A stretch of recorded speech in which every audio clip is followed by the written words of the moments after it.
नमस्कार, मैं संतोष सिंह और आज हम बात बिहार के उस मिजाज की करने जा रहे हैं। मिजाज हम नहीं कह सकते हैं, प्रवृत्ति कह सकते हैं, जिस प्रवृत्ति से किसी का भला होने वाला नहीं है।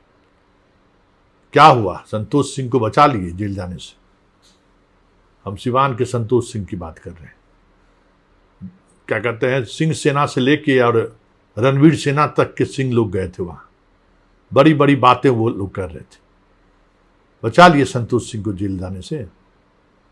और संतोष सिंह को क्या SC ST केस से राहत मिल जाएगा क्या? और सिर्फ यही सवाल नहीं है, जो दिनारा में घटना घटी, क्या उस आदमी के घर जुटानी करके कुछ बिगाड़ पाए क्या?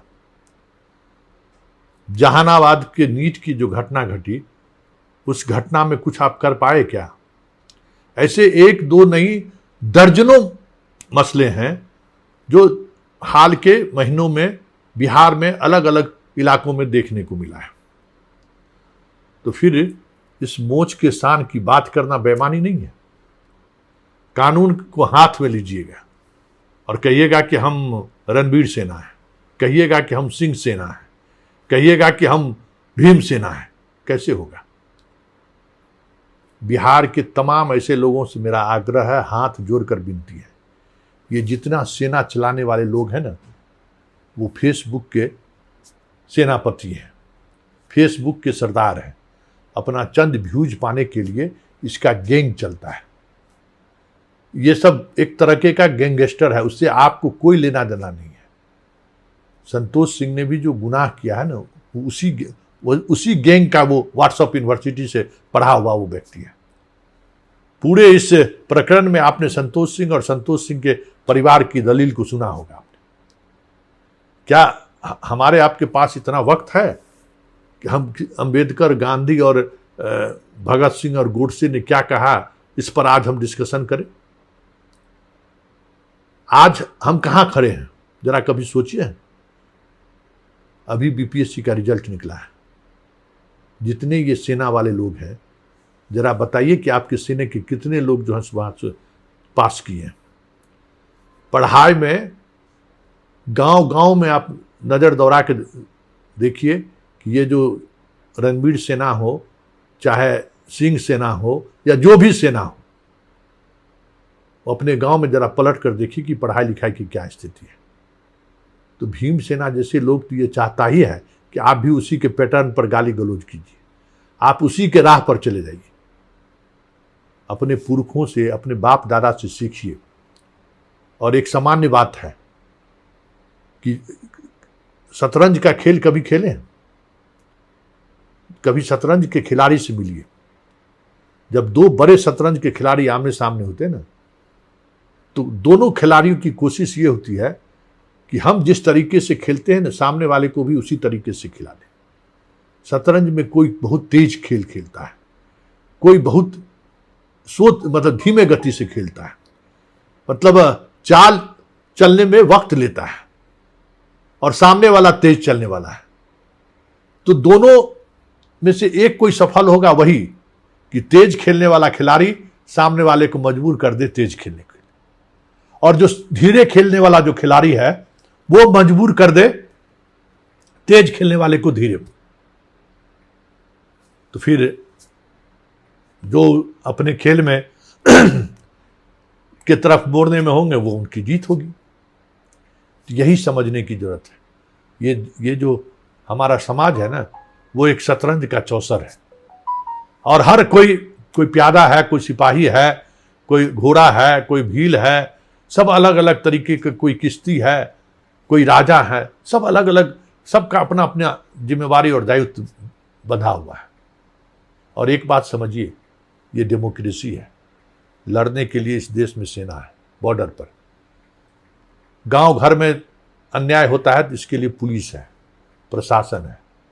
आपको उस जिम्मेवारी से मुक्त होकर अपने आर्थिक हालात, अपने सामाजिक हालात, अपने शैक्षणिक हालात पर सोचना चाहिए कि हम उसको कैसे मजबूत कर सकते हैं। तो हम सोच रहे हैं अंबेडकर का बीबी क्या थी और अंबेडकर की बेटी क्या थी। हम सोच रहे हैं गोडसे क्या था और गोडसे से दुनिया को क्या मिला। ये हमारा आपका टॉपिक नहीं है।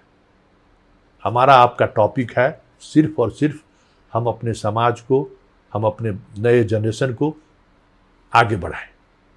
तो हम लगे हुए हैं उसी काम में जिस काम में आप कभी सुने हैं दानव और देवता की जब लड़ाई होती थी तो देवता की जीत क्यों होता था? देवता हमेशा सत्य के साथ खड़े रहता था, देवता हमेशा न्याय के साथ खड़ा रहता था, तो उसकी जीत होती थी। तो जरा आप देखिए, संतोष सिंह न्याय के साथ खड़ा नहीं था, संतोष सिंह सत्य के साथ खड़ा नहीं था, जेल गया और जाना ही था। और इस तरीके से आप अगर जबरन चाहिएगा तो जबरन कभी भी देवता दानव से नहीं जीत पाया। हम देवता किसको कह रहे हैं, दानव किसको कह रहे हैं, ये एक सांकेतिक सिर्फ एक विचार है। जरा इस विचार को समझिए, और नहीं तो आपको इस जगह से, इस जहां से कह सकते हैं कि अलग थलग होने से कोई रोक नहीं सकता है। रिजर्वेशन हमारे पुरखों ने दिया है ना, संविधान सभा की बैठक में ये चर्चा हुई है ना, तो कभी मौका मिले तो रिजर्वेशन वाली पॉलिसी पर हमारे पुरखों ने क्यों सहमति जताई, कभी जरा उसका अध्ययन कीजिए, पढ़िए, व्हाट्सएप यूनिवर्सिटी से बाहर निकलिए। और ये जो एक नई फिजा बनाने की कोशिश इस देश में हुई ना, मुसलमान, हिंदू, भारत, पाकिस्तान, इसके लिए हम ही आप बने हैं।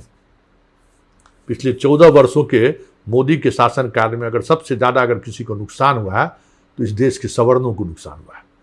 पढ़ाई लिखाई छोड़कर हम लोग गाय पकड़ना शुरू कर दिए, पढ़ाई लिखाई छोड़कर हम लोग भारत पाकिस्तान पर डिबेट करने लगे, पढ़ाई लिखाई छोड़कर हम लोग मस्जिद पर ईंटा फेंकने लगे, पढ़ाई लिखाई छोड़कर मुसलमानों से हम नफरत करने लगे। ये काम मेरा नहीं था, न ये काम आपका है। भीमसेना क्या कर रही है वो उसकी समस्या है। भीमसेना चाहती है कि आप हम कुछ ऐसी गलतियां करें जिस पर उसका बाजार चलता रहे, उसकी दुकानदारी चलती रहे। कौन एगो है गोल्डन? गोल्डन क्या है?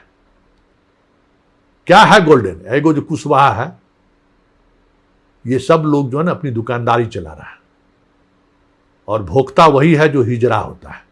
ये भी आप सुन लीजिए, भोंकने वाला हिजरा जो ताकतवर होता है ना, वो कभी भोगता नहीं है। ताकतवर आदमी हमेशा आपको गंभीर मिलेगा, उसकी बात में गंभीरता होती है।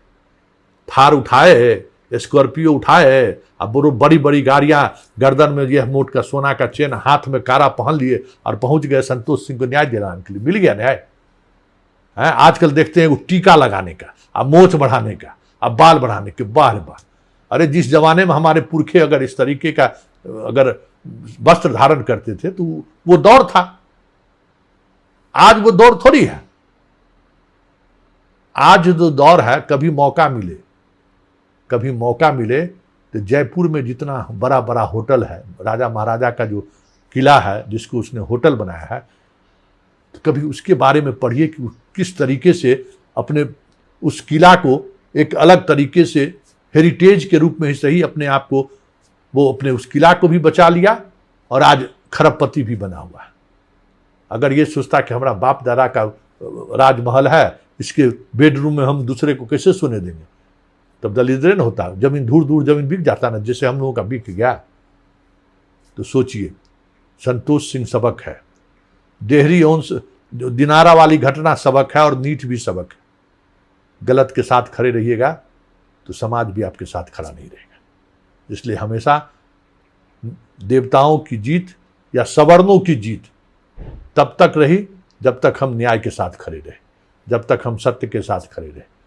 नहीं तो भाई आज के समय में अगर संख्या बल की बात करिए तो कहाँ आप हैं। लेकिन जो आपको मिला है ना, उसको बस संभाल कर रखिए। नहीं तो एक संतोष सिंह की छोड़िए, कितने संतोष सिंह जेल के सलाखों में रहेंगे, इसकी आप कल्पना नहीं कर सकते।